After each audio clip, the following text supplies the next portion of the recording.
afternoon.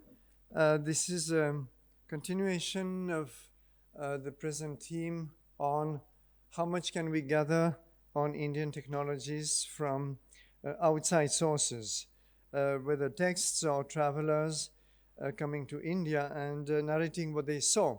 So yesterday we were dealing more with the very ancient period from proto-history, the Harappan civilization and its trade, and the evidence in Mesopotamian civilization. Now we are, and then all the way to the Arab world. Today we will be starting from this same period and then moving towards the colonial period. And one of the earliest witnesses of what was going on in India is Marco Polo, the celebrated Venetian merchant and explorer who traveled to South Asia and China. Though of late some scholars have cast doubt on some parts of his testimonies, and they have wondered whether it was really witnessed firsthand or sometimes secondhand. And this can be a problem in travelers' testimonies. Doesn't mean because, as I said yesterday, because you see an ancient old book of let's say 800 or 700 years old, it doesn't mean that you can accept every single word of it. In fact, we will see that sometimes we have to doubt these testimonies. But the reason I take this testimony is about pearl fishing. And here I found that his description was reasonably reliable. And yesterday, if you remember, we had quite a few references to pearls from the tablets of Sargon the Great, the Akkadian king, to the Arab travelers. A lot of people have referred to India for its pearls, among many other products. So how are these pearls harvested? You know that pearls are manufactured by oysters. But then how do you get them? So this is what he describes, and he says, and I'm afraid today I will have to read out a number of quotations because that's what the testimonies consist of. Leaving the island of Ceylon, so Ceylon obviously, and sailing in a westerly direction 60 miles, you reach the great province of Malabar, which I think is a distortion from Malabar, but probably refers more to the extreme south, not exactly the Malabar coast, which is not an island, but a part of the continent of the Greater India, as it is termed, being the noblest and richest country in the world. So once again, and I'll be stopping often because there are lots of echoes across all these testimonies. That's what is interesting, not just to read them blindly, but to see where the dots connect to build a picture. And already yesterday, we had some hints that India, right from the Greeks, was seen as a very rich and prosperous region. So this is an echo of that. Within his dominion, so he's referring here to the local king, is a fishery for pearls in the gulf of a bay that lies between Malabar and the islands of Ceylon. So it must be somewhere between the Tamil Nadu coast and Sri Lanka, what is today Sri Lanka, where the water is not more than 10 to 12 fathoms in depth. Now, fathom is one of those old units of length. And when you read these ancient texts, you have to be familiar with all these ancient units. Europe, of course, had plenty of ancient units. In a future talk, I will initiate you to the Indian systems of units. So the fathom in this case is roughly 6 feet. So something like that, okay? A little less than 2 meters, if you like. So not more than 10 to 12 fathoms in depth, which is correct in many places. And in some places, not more than 2 fathoms. The business of the fishery is conducted in the following manner. A number of merchants formed themselves into separate companies. Do you know what these companies were called? Actually, there's a better English term for, because you might not accept, if you were part of a course of mine, you might not know the Indian term for that. What's a better term? It is a guild. So merchants often created associations to share traders and sometimes agriculturists. They are called shrenis in the ancient Indian literature. There are various other terms like ganas, like sanghas, and so on. And this is something which was very common in ancient India, right from a few centuries BC, documented in early Buddhist literature, that Indian traders and sometimes also agriculturists tended to create those associations, which were fairly democratic institutions where the office bearers were elected and renewed. And the goal was basically to share resources. Though they were, in a sense, competitors, they were more collaborators than competitors. And they would share resources, share information about the markets, and agree on certain common practices. And this is what he refers to. So that's an interesting little bit of testimony. So once they have those companies, they employ many vessels and boats of different sizes, well provided with ground tackle by which to rise safely at anchor. So this is an anchoring system. They engage and carry with them persons who are skilled in the art of diving for the oysters in which the pearls are enclosed. These they bring up in bags made of netting that are fastened about their bodies, and then repeat the operation, rising to the surface when they can no longer keep their breath, because obviously these divers do not have any kind of apparatus, and till very recent periods it was the case. And after a short interval, diving again. In this operation, they persevere during the whole of the day, and by their exertions accumulate in the course of the season a quantity of oysters sufficient to supply the demands of all countries. And indeed, Indian pearls, as we saw, were exported to Greece, to the Roman Empire, later on to Europe, to the Arab world. So this was one of the Indian products that was very popular in the ancient world. Our second witness is of a very different kind. This is Timur, who had a fairly notorious reputation as a very bloody conqueror of parts of Central Asia and India in the 14th century. He was of Turco-Mongol origin, and he boasts of having slaughtered the whole population of Delhi, or most of it, and in fact having visited Delhi for the first time after slaughtering most of the population. This is what he himself writes, but this is not what I'm after today. What I was interested in is how he gathered the artisans, the Indian craftsmen, and clever mechanics who were masters of their respective crafts. And remember, Indian craftsmen and handicrafts were already quite famous.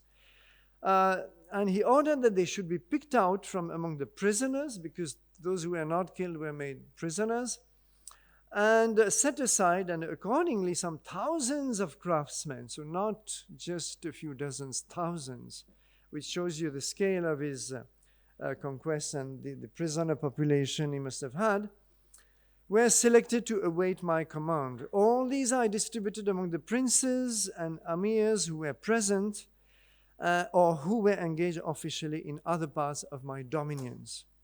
I had determined to build a masjid-i-jami in Samarkand. Samarkand, I remind you, is in Central Asia. Is it Turkmenistan today? I'm not very, very sure. I'm sorry, one of the Central Asian republics. It was a kind of a crossroads through the medieval world where a lot of conquerors fought and traveled through on their way to India, on their way to China sometimes. So this is the seat of his empire. This is where he comes from, and he wants to build a mighty mosque. And who is he hiring for that? Not even hiring. There's no question of hiring. It is Indian builders. And he wants this mosque to be without rival in any country. So I ordered all the builders and stone masons should be set apart for my own special service.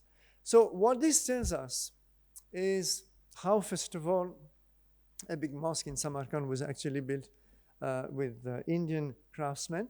Now you might ask, were these Indian builders Whether Muslims or Hindus, the answer is it doesn't matter.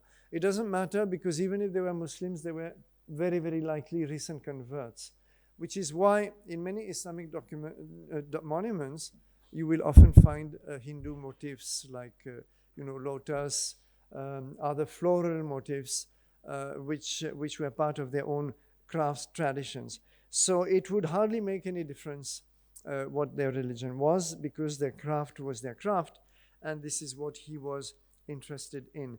And it's interesting that it was sufficiently reputed that even in his short and brutal campaign, he was conscious enough to isolate those craftsmen and send them all the way to Central Asia. Another a Muslim, but of a very different kind. This is a scholar, a historian, Shihabuddin al-Umari of the 14th century, born in Damascus, gives us another testimony on Indian craftsmen. And this is something that we have already alluded to yesterday. And he says artisans skilled in the land are artisans such as makers of swords, bows, and spears, and different kinds of weapons and coat of mail, goldsmiths, embroiderers, saddlers, and masters of every craft who make special things for men and women, and masters of swords and pen, and the common people of whom the number cannot be reckoned. So this is an interesting testimony of a kind of a very brief statement on Indian craftsmanship, some of which we can recognize: makers of swords, spears, coats of mails. This is something we saw yesterday. What does it evoke as a memory? Yes, exactly, the wood steel, the famous Indian wood steel, because most of this will be made out of woods, not just any metal. Goldsmiths, embroiderers. There was a lot of skill in textile handicrafts and weaving, dyeing. We will see some examples of it in a few minutes, and embroidery in particular. And every other conceivable craft. Ibn Battuta is a famous traveler to Asia from Morocco. This was a time which is earlier than the European colonial age, but this is the age where Islam was still very dominant in the Mediterranean world, in many parts of Africa, Middle East, and out of the Islamic world, a lot of travelers and explorers emerged.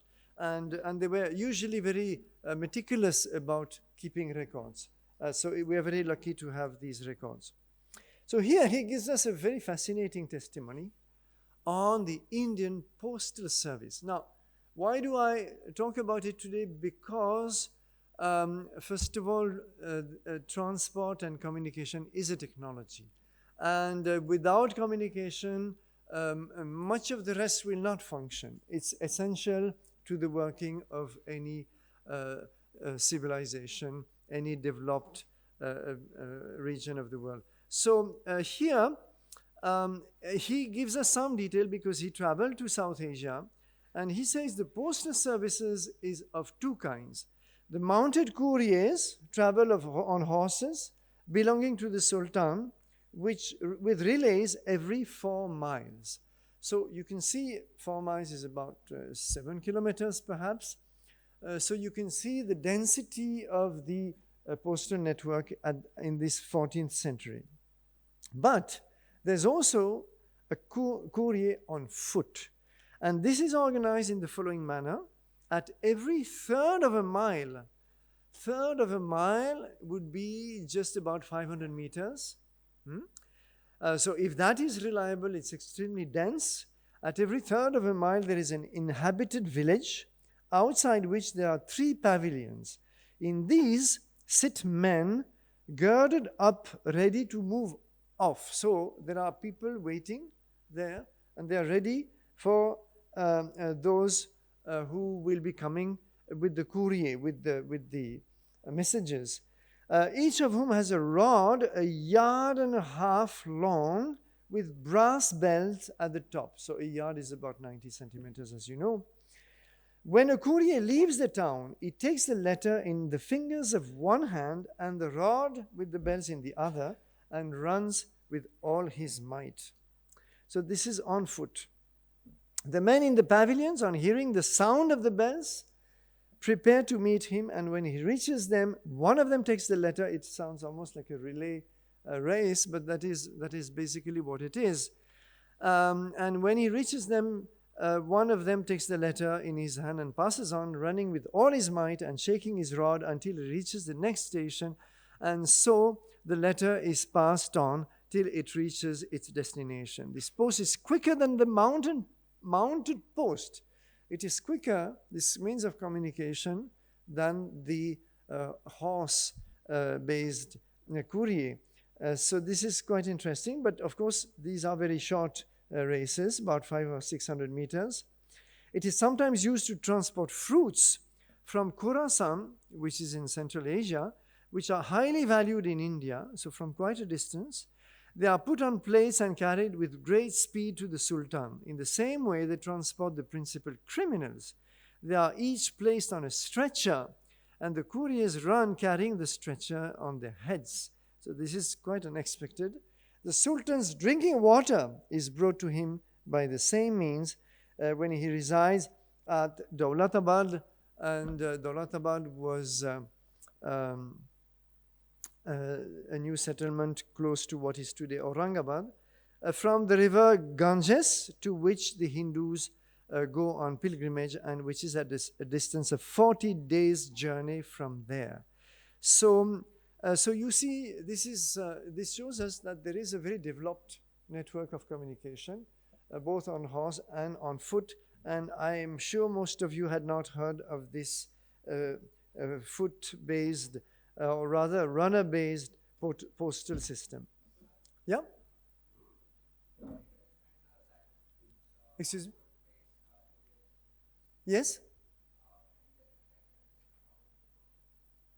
The runners, well, he explains quite clearly. You see that there are pavilions every third of a mile. Now, this, of course, doesn't have to be taken literally. And that will be every 550 meters. Okay, it's not going to be so dense in actual practice. Certainly, some of the distances will be more. And he says everywhere in these pavilions, there are other runners waiting for those from the previous pavilion to come with the letter, with the message, and sometimes with other things like fruits or water, or even carrying people, criminals, to be conveyed. So they have this bell on a stick which announces they are coming so as not to waste time. And as those waiting in the pavilion hear the bell, so they get ready, and then they snatch the stick from the runner and of course the letter or whatever, and they continue. So it's a kind of a relay race, and it apparently is practiced over hundreds of kilometers. That's what he says.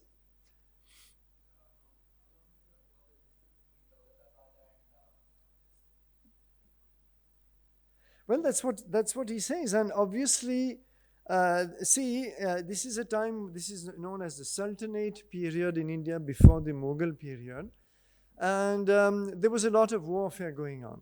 During warfare, communication is very important.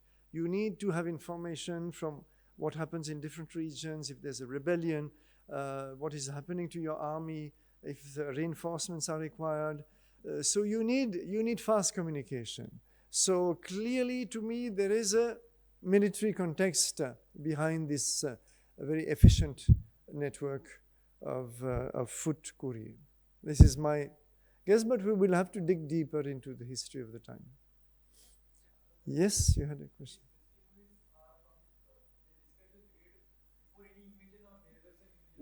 Well, what do you mean by invasion? This is the 14th century. We are during the Sultanate period. So already the Afghan invaders have come, the Turkish invaders have come. Several waves of Muslim invaders have come, and there's quite a bit of warfare, not only with the Hindu kings who are not yet fully conquered, but also among the different Muslim powers, there is quite a bit of warfare going on.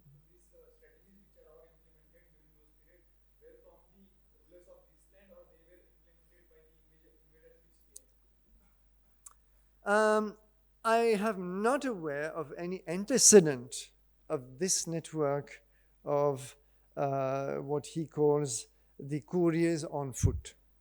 I'm not aware. So perhaps it is an innovation from this period, probably. Because in older times, let us say the pre-invasion times, if that's what you're referring to, like first millennium, this is second millennium, then during that time, communications happen either on horse or more leisurely, but I've not heard of such a system earlier, but we'll have to check. So this was Ibn Battuta, and now we have the first European traveler, not the first traveler, but the first witness that we are invoking today, Niccolo di Conti, who was based in Venice, in what is today Italy, but Venice was a kind of a independent small kingdom, and he visited mostly Persia, all the way from Italy to Persia, but he pushed down to Cambay and Vijayanagar, because this was the time of the Vijayanagar Empire. We are now in the 15th century. Cambay, as you know, is also called the Kambat. It is the estuary of the Narmada River. And he has something very interesting to say about navigation. So as I said yesterday, navigation, sailing is one technology which we will not cover in the course. There are many which we cannot cover, but at least we have some clues. So let us see what he says, what Niccolo di Conti tells us. He says, the natives of India, and Cambay was a port, a very major port, so he was able to witness it at least firsthand, steer their vessels for the most part by the stars of the southern hemisphere, as they rarely see those of the north. Do you think that is correct?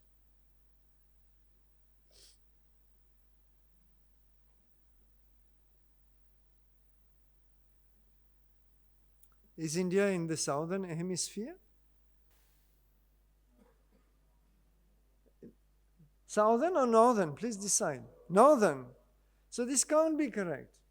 It may be partly correct if some sailors cross the equator and go deeper south, either in parts of Africa or Southeast Asia, but mostly Indian sailors are going to remain in the northern hemisphere. So this is a kind of, to me, an inaccurate statement.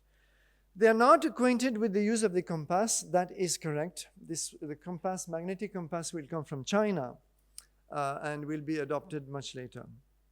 But measure their courses and the distances of places by the elevation and depression of the pole. He means the North Pole, the pole star, the northern pole star. They find out where they are by this mode of measurement. In other words, astronomy. So, and this is correct, navigators, not only in India, in many parts of the world, use the stars to measure at least the latitude. Latitude is easy to measure with the star. Longitude is more tricky. But the latitude will obviously make the whole celestial sphere change very visibly.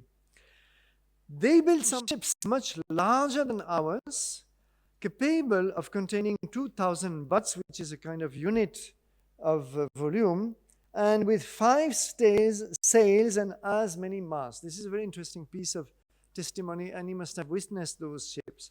The lower part is constructed with triple planks in order to withstand the force of the tempests, the storms, to which they are much exposed.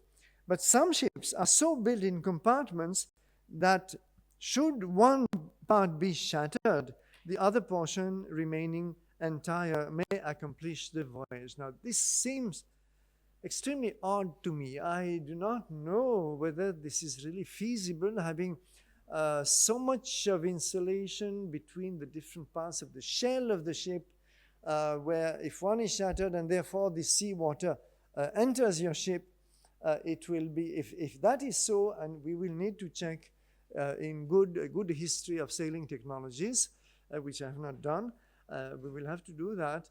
This will be a great innovation, because even in much later European shipbuilding, this will not be practiced.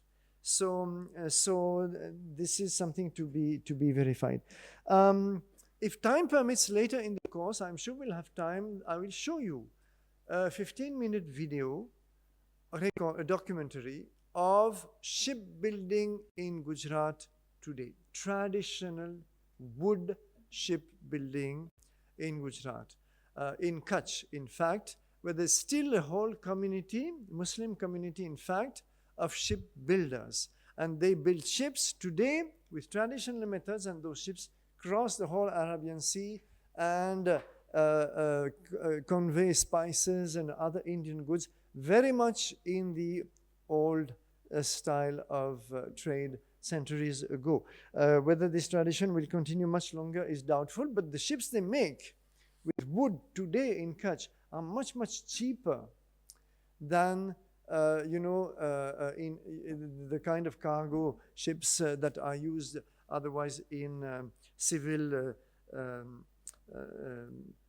with the civil navies. So this is something interesting which we will see some other day. This is Pierre de Laval, another French, the French traveler, the first French traveler we're visiting today, who came, as you can see, around 1600.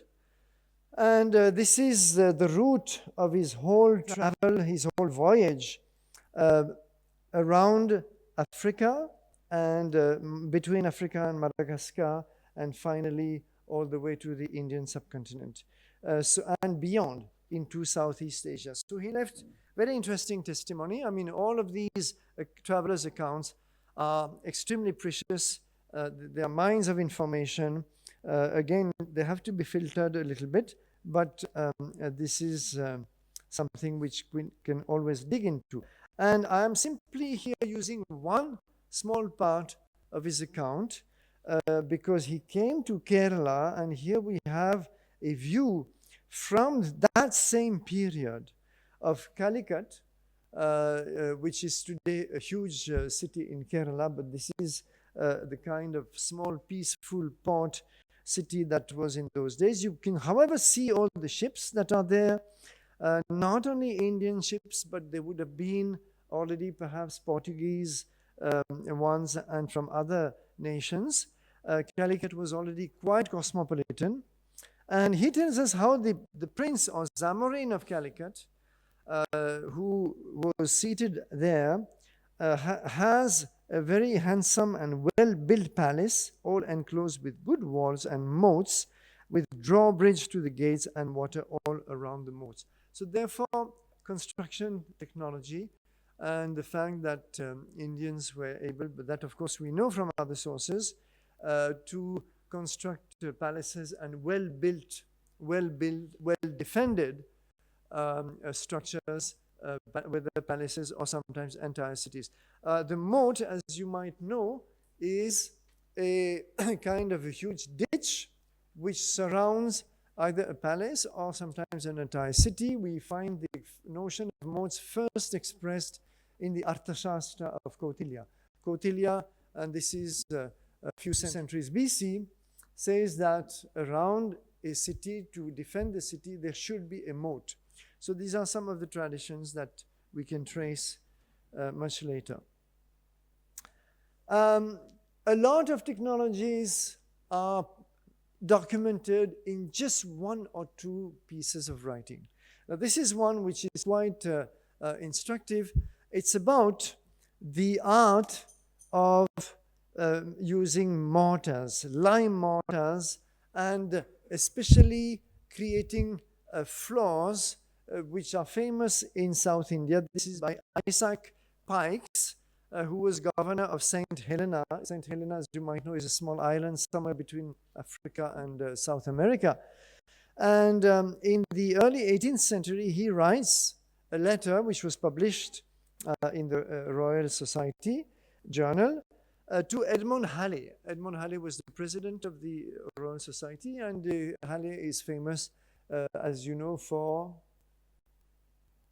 you've, I think, all heard his name. Yes, the comet. Comet named after him. So he writes this letter. It's about 6 pages. And what he does, I've not reproduced all of it. What he does is that he gives the complete recipe of how Indians use lime plus a certain number of other ingredients. So he describes in minute detail how adding jaggery, adding eggs, adding various kinds of plants, and for example, he mentions here the myrobolans, which has certain acidic properties, and several other herbs sometimes, you create a completely different kind of mortar. And at the end of the letter, he say, and there is also toddy, which is a kind of alcohol, fermented liquor, and he says that this allows Indians to make extremely fine, polished mortar. In fact, in Tamil Nadu, you might have heard about the Chettinad homes, Chettinad, and the Chettinad homes have an extremely polished flooring kind of plaster, which is almost as hard as cement, but it has a perfect smoothness and polish, and sometimes you can even watch yourself in it as in a mirror. So this is a traditional technology, and it is of course getting lost nowadays because fewer and fewer masons are able to do that. It requires a lot of patience, a lot of craftsmanship, and of course the whole knowledge of the recipe. And but then what Isaac Pike testifies at the end is that he says, in China and some other parts, they temper the mortar with blood of any sort of cattle. But the ingredients before mentioned, so whatever he has mentioned, eggs and jaggery and all kinds of herbs and so on, are said to be as binding and do full as well, and does not make the mortar of so dark a color as blood will do. The plastering above this, the plastering above described is thought in India vastly to exceed any sort of stucco work. Stucco is basically plaster of Paris kind of mortar, or plaster of Paris. In fact, he says it. And I have seen a room done with this sort of terrace mortar that has fully come up to the best sort of wainscot work in smoothness and in beauty. This is a very accurate description of what you can still see today in traditional and old Chettinad houses in Tamil Nadu, and also some old homes in Kerala. It's quite a good description, and he gives the full recipe over 6 pages. So this is another technology. It's part of the construction technology. Now we move to Father Kurdu.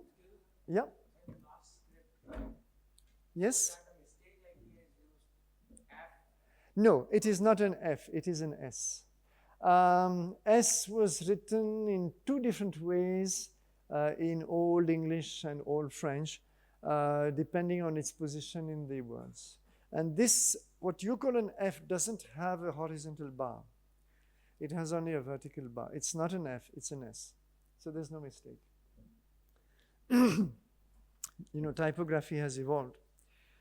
Father Kurdu was a French Jesuit who lived in Pondicherry and Madurai in the 18th century and wrote a lot. In fact, he was one of the very, very first people to describe Sanskrit grammar. And the first kind of rough description of Sanskrit grammar that we have is from him. Possibly the very first we have. So he was a Jesuit and therefore a missionary. However, he was very interested in documenting whatever he saw. And in fact, he had the humility to state, as you can see, that in this part of India, so he's referring to what is roughly Tamil Nadu today, one can acquire such knowledge as would, when communicated to Europe, contribute to the progress of the sciences and the perfection of the arts. So what he's telling us here is that Indians, South Indians at least, but of course not restricted to the South, know as much of the sciences and the arts, if not more, than the Europeans. That is his statement. And then he gives some examples. Take dry fruits called kadu or kadukai, and kadukai remains a Tamil word today. It's a special kind of a nut, which is actually one of the ingredients in the plaster that Isaac Pikes was talking about. Place out the kernel, grind it to powder, sift and add to it 2 pints of buffalo milk, soak the fabric in it, remove and dry in the sun. The unctuous milk of the buffalo produces the same effect as rubber. So this is a way to alter milk.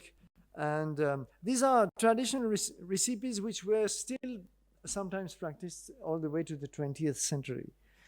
The technique of colors, he is now talking about dyeing technology. And as I said, textile technology includes the spinning of the yarn, the weaving, dyeing, and then other embroidery or printing techniques. Blue is obtained by drying and grinding to powder the leaves of the indigo plant. And we already heard of the indigo yesterday. Indigo plantations will become notorious during the British Empire, especially in northeast India, because they will ruthlessly exploit indigo planters, actually will treat them as virtuous slaves. And there will be a lot of suffering and hardship for the indigo planters under the British. Green from palm and the kadu or kadukai flower. Yellow needs no longer explanation. I assume he means that yellow is made out of turmeric. This is my assumption. But to get red, take water with a bitter taste, mix 2 ounces of powdered alum. Alum, as you know, is a kind of a salt, in 2 pints of water, and 4 ounces of redwood, sappan wood, also powdered. Leave to stand in the sun for 2 days. The red color will not be fast unless you add powder of the chaya root. Now, I do not know exactly what all these ingredients are, but it's probably possible to find out. And this is a good testimony of the complexity of creating those vegetal dyes. Because if you visit any good museum, and we'll visit certainly one during this course as a field trip, probably the LD Museum in Ahmedabad, you will see old paintings, old manuscripts, old clothing, all of which has color. And most of these colors, all of these colors are either vegetal or mineral. Mineral meaning crushed powders of certain specific stones, or sometimes iron oxide, or vegetal, so different juices of the plants. But you cannot usually, most of the time, you cannot use the sap or the juice of a plant straight away, because it will get oxidized, it will decompose, it won't work. So there's a whole complex treatment, and India had a lot of such recipes. We move on in the 18th century. This is now Robert Orme, a British traveler to India, who tells us more about textile technology. So the women wind, and this is about silk, silk weaving. So they wind off the raw silk from the pod of the worm. You know that silk is obtained from the pods of moth, the moth worms before the larvae stage. A single pod of raw silk is divided into 20 different degrees of fineness, and so exquisite is the feeling of these women that while the thread is running through their fingers so swiftly that their eye can be of no assistance, they will break it off exactly as the assortments changes. When the quality of the thread, they can perceive that the quality has changed, they will break off the thread. At once from the 1st to the 20th, from the 19th to the 2nd. And he continues, the women likewise spin the thread designed for the cloths and then deliver it to the men who have fingers to model it as exquisitely as these have prepared it. For it is a matter of fact that the tools which they use are as simple as and plain as they can be imagined to be. The rigid, clumsy fingers of a European would scarcely be able to make a piece of canvas with the instruments which are all that an Indian employs in making a piece of cambric. It is further remarkable, that is to say, a piece of textile, that every distinct kind of cloth is the produce of a particular district in which the fabric has been transmitted, perhaps for centuries, from father to son, a custom which must have conduced to the perfection of the manufacture.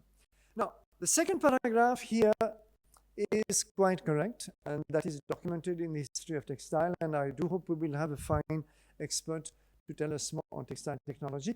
The first paragraph is not completely correct. He must have seen people using very, very simple basic tools, as he says, but there were also very complex looms in India, which we will see in that future lecture, I hope, which were quite elaborate and permitted very complex systems of weaving. So the first paragraph has to be qualified a little bit. We move on to a French engineer, Le Joux de Fleix, or de Flay, I'm not sure how this is pronounced, who visited India in 1769. And he simply, I've just extracted one small testimony on agriculture. In all of these fields, there would be a lot more, but my effort has been to cover a wide panorama with a little bit of sampling in all the technologies. And he says, inventors of the sciences and of almost all the arts, the Indians have made precious and precise observations on agriculture. So he's referring to agriculture, which is a technology, and have carried out many trials and experiments in all branches of rural economy, an admirable consequence of civilization and of the aversion, an admirable consequence of civilization and of the aversion that Hindus have always had for war. Now, here there is quite a bit to discuss, because it's not quite true that Hindus have always had aversion for war. In fact, Hindu kingdoms themselves have almost always been at war with each other. You can look at the ancient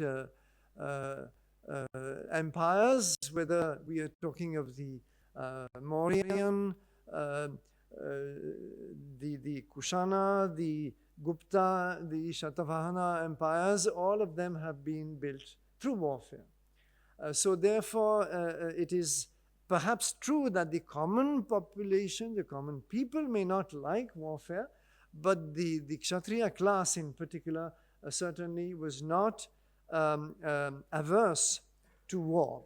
So, however, what he says still resonates with something else, which is a testimony by one Greek chronicler. This is in the series of chroniclers who basically started off from Alexander the Great's campaign.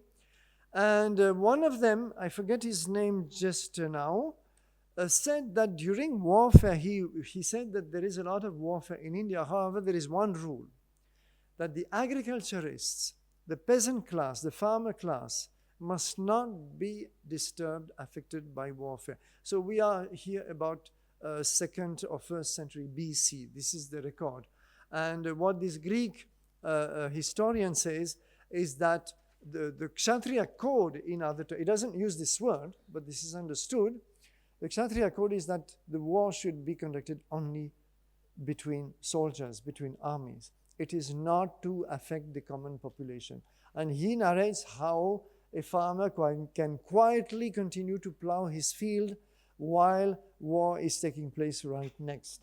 So was this always practiced? It might be too much to expect. In fact, there are also a few counter examples in Indian history where the common population was affected.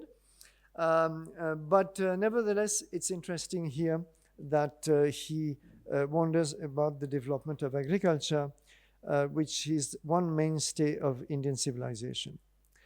Then we come to a more famous French traveler, Pierre Sonnerat, who visited India in the late 18th century. There were quite a lot of, by that time, not only British, but French, Italian, Dutch, and other travelers to India. And they all left usually very elaborate records. The one reason why they left such long records of their travels, by the way, is very pragmatic. It is because those travelers were much in demand in Europe. So they could make money. They could make sometimes quite a bit of money selling their memoirs, their memories of their travels to Africa or Asia or whatever, later on Americas and so on. Which means also that because there is this commercial angle, there may be a tendency sometimes to sensationalize and to write something that they know the public is kind of expecting. And this, actually, one or two of them admitted doing so. So this is another reason why we have to, be careful when we read their testimonies. But Pierre Sonnerat was basically a scientist. He was a naturalist. A naturalist in those days meant somebody who observes and documents the flora and the fauna. So he had especially great interest in botany, and you see him here in a drawing borrowed from, I believe, from his book, observing a bird species during one of his travels. And he left a lot of very meticulous records of Indian flora and fauna. And but then this is not about flora or fauna, it's about construction technique. And he's referring to cave temples and rock-cut architecture very precisely here. As you know, initially Indian architecture began, for what we know of it, what remains of it, began by cutting through rock. So we had those magnificent rock-cut caves at Ajanta and so many other places. We have them wherever rock is available, they were made. And it's only later that big monumental architecture was envisaged. So here he refers to the excavations of Mahabalipuram, and he says they are nothing compared to those of Ellora near Dolatabad, that is Aurangabad today. It is true that those of Ellora, of course, are on a much grander scale than those of Mahabalipuram. Nevertheless, they are very exquisite. And he says they offer the most astonishing work that man may conceive of. When one carefully examines its caves and temples, the large number of figures and columns carved out of a single rock, one finds it impossible to believe that this was done by human hands. Thus, today's people believe this is the work of Jinni. Jinni means supernatural beings, right? Especially in the Arab traditions. One is wonderstruck while examining the details of this magnificent work. It is true that rock-cut architecture is a very elaborate technology. And the reason is very simple. When you construct a temple out of, let us say, blocks of stone, limestone in the north very often, or granite in the south, you can afford to make a mistake. If you build a pillar and something happens and one of your block breaks, or the statue that you are carving out of that block for the pillar, again, something snaps and you're taking too much rock away, you can always replace that block. In rock-cut architecture, it's impossible. You cannot replace anything because you are basically carving a hillside and creating a whole piece of architecture, whether it's a small cave or a gigantic temple like the Kailash temple of Ellora, which is huge and which has many halls, two or three levels, and a profusion of statues, all of which is actually one single statue, one single carving. It's not, no stone has been brought to the place. A lot of stone, hundreds of thousands of stones have been carved out and removed. So this is what makes this technology very intricate. First of all, your plan should be extremely clear before you start. You should know exactly how you want to proceed with the excavation. You cannot step back at any point, and the craftsmanship also must be perfect. So this is one small bit of testimony of this. Louis de Grandpré is another French traveler to India, 1789, which happens to be the year of the French Revolution. And this is about, again, textile technology. So he tells us that among the productions of industry ought principally to be mentioned the different kinds of muslin. Muslin, as you know, is a very fine cotton textile, which was typically Indian and quite much in demand in Europe. Some of it plain, others striped, and others again worked with gold, silver, and cotton, of which the finest are made at Dhaka, a town in the northern part of the province. Of course, Dhaka was part of India in those days, where there are many manufacturers. To those must be added the dorias and terindams, the different sorts of linen under the names of koses, nain souks, guras, balasors, the chintzes of Patna, the carpets of Berhampur, handkerchiefs, and pieces of silk and cotton. And there would be many, many other names that were used in those days to depict Indian textiles. Chintz in particular is a kind of printed cotton, very fine, which was in great demand in Europe in his days. In fact, the demand was so great for Indian chintz, which was shipped out not only out of Dhaka, perhaps Grandpré traveled to North India alone, I have to check that point, but chintz was also shipped to Europe from Calicut, from Kerala. And another type of textile which was shipped from Calicut was calico. Calico, in fact, is named after Calicut. And we have this Calico Museum in here in Ahmedabad. I don't know whether we'll have time to visit it. It's exclusively about textiles, and there are fabulous collections. Has anybody been to Calico Museum here? Anyone? No one? At all? So perhaps we'll have to think about it if possible. I think the guided visit is a couple of hours perhaps.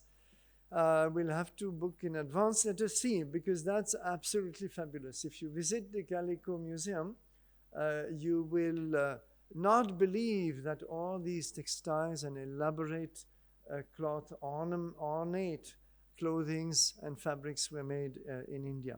This is a very, very sophisticated technology by all means. The English have established manufactories from Pritton linens in the neighborhood of Calcutta. So we are late 18th century when the British Empire is consolidating itself, not yet fully established.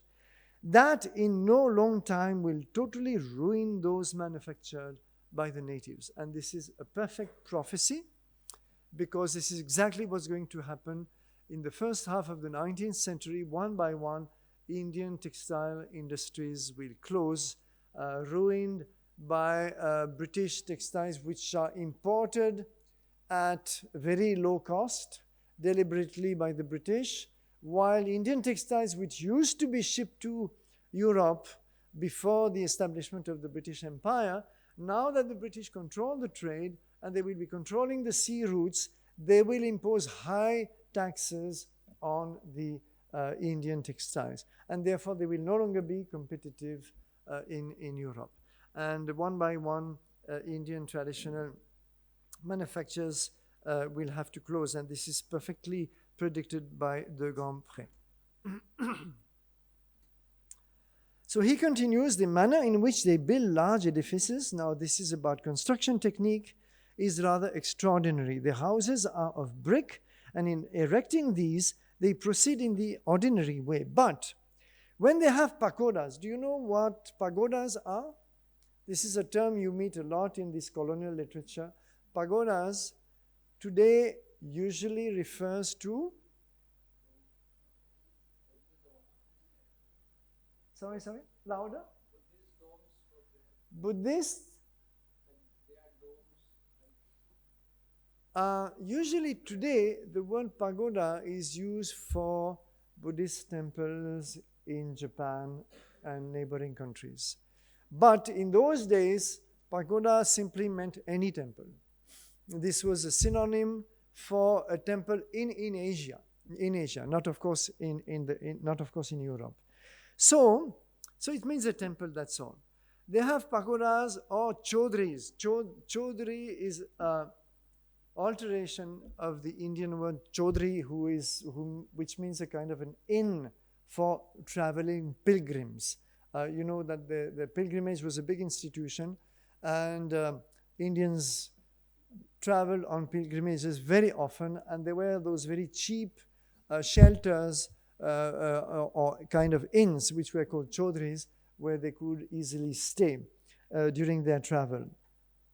When they have pagodas or chaudhries to construct and great weights to lift to a considerable height, they act upon a very different plan. As they have neither planks, mast cranes, nor any other instrument for the accumulation of force, they introduce a very ingenious substitute. And the description is very accurate. The foundations are laid as usual, and the first rows of stones being raised above the surface, for those rows they throw up the earth against it and slope it down on the other outside. In laying the second row, they roll the stones on, by means of this slope, and thus get them to their place without the least inconvenience. Then, bringing more earth, they increase the slope and lay every row of stones in the same manner till the whole is complete, so that when the building is finished, it is perfectly buried under this accumulated earth, right? And is no bad resemblance of a small mountain, sloped regularly on all sides. The earth is afterwards carried away, and the building remains entire.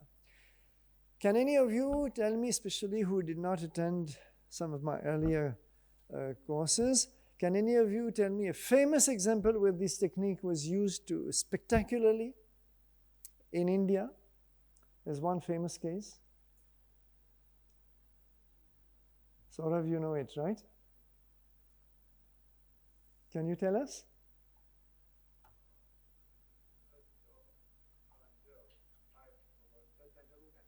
Exactly.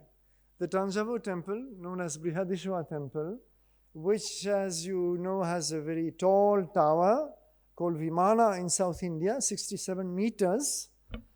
And how do you build 67 meters in heavy blocks of granite and cap it with the capstone, which itself weighs, I forget how many tons, maybe some 80 tons or something. So how do you do that? Well, you build a ramp of earth. And in that case, because of the height, the ramp of earth has to be so much longer, and it's estimated to have been 5 kilometers. And some experts even say that we know the village in the neighborhood of the temple from where this ramp of earth originated. So this is how Indians, but you can see the amount of manpower and the amount of time and the amount of labor and effort that this technique involves. So it's an excellent description. Probably Professor Iyengar next week will give us another system of lifting heavy blocks. I will not anticipate. It is in another famous temple of India, and it so happens that we have contemporary documents telling us, and this is exceptional, how those very heavy blocks were lifted. It was a totally different system, and I think he will talk about it. So let me not anticipate. If not, we can always discuss it later.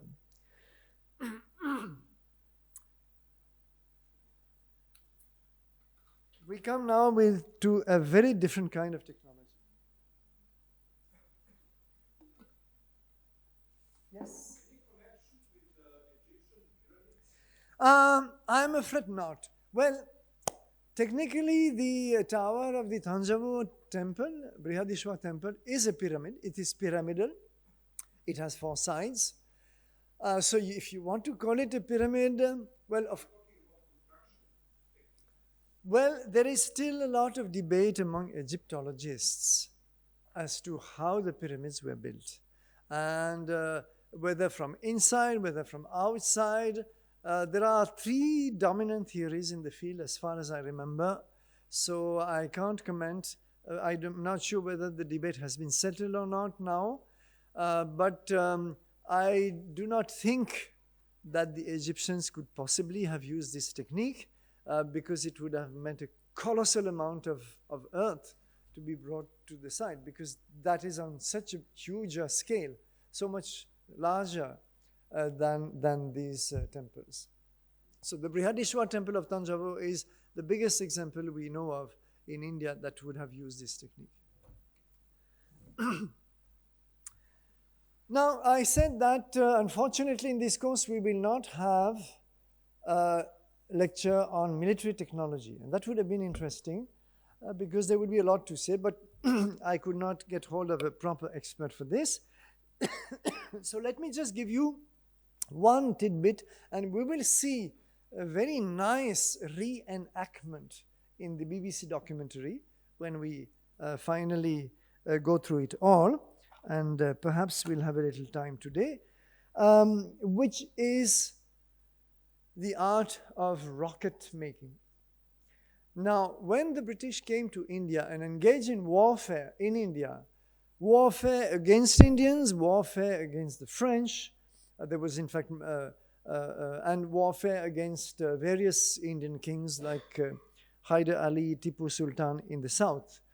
And they were surprised by one type of weaponry which they did not expect because they did not know it, and that was military rockets. And William Congreve was, I think, a major general, or rose to be a major general in the British Army, and he studied these Indian rockets because not all the rockets exploded properly, so they were able to gather some of them, ship them to England, and did what is known sometimes as retro engineering. What do you call it? Reverse engineering, sorry. They reverse engineers the Indian rockets, and then it became a whole industry, of course, in European military technologies.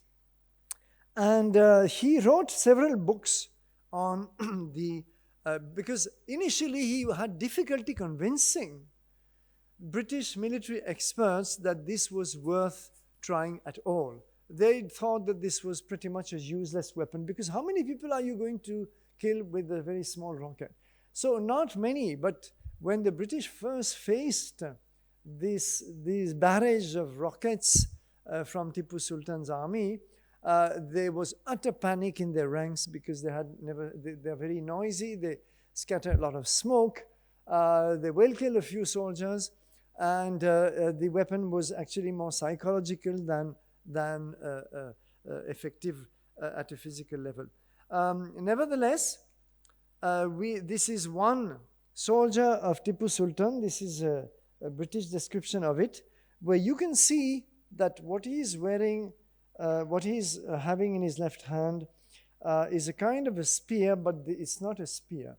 The bottom part, look at the bottom part, this is where the rocket is. And it looks like a kind of big firecracker. It's not a cracker.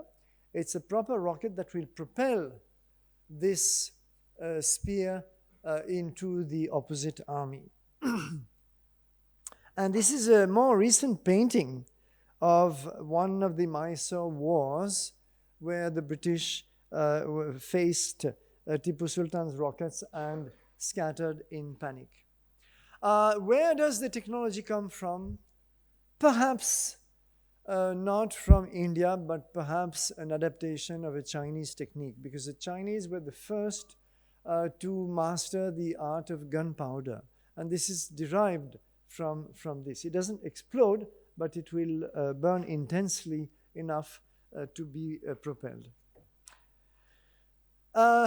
Then, and perhaps this is my final testimony, we are now in the 19th century with William Moorcroft, who was a very daring explorer and adventurer and the first European to cross the Himalayas from Tibet into India. And here there is one interesting bit of technology which I wanted to illustrate, because these are things which we do not get to hear about otherwise. There are no technical manuals about these things. And this is about a suspended bridge. And bridge building is a technology. So he says, we left Srinagar, the old capital of Garhwal. This is not the Srinagar of Kashmir. On the 4th of February, a little before noon, and at some distance from its western termination, crossed the Alaknanda, one of the tributaries of the Ganges in that region, by a jula or swinging bridge of considerable span and of construction common in these mountains. So these are rope bridges which were commonly built in the Himalayas, in the Himalayan regions. The ropes used in its formation are made of a variety of spartum or star-tree grass. It's a kind of very robust grass. The river ran behind high rocky banks and was 36 feet deep in the middle. After heavy rain, it rises as much more and has been known to attain a total depth of 86 feet, rendering it necessary to carry the bridge higher up the face of the mountain. So not only is this a suspended rope bridge, but it can even be tied up at a higher level if the level of water in the river below rises. So this is what is known nowadays as traditional knowledge systems. They are not codified in books, in text, manual handbooks and so on, but they contain enough knowledge, and there are quite a lot of them in the Garhwal region in particular. There have been scholars like D.P. Agarwal, who was also an archaeologist, documenting traditional knowledge systems, or TKS, in those regions.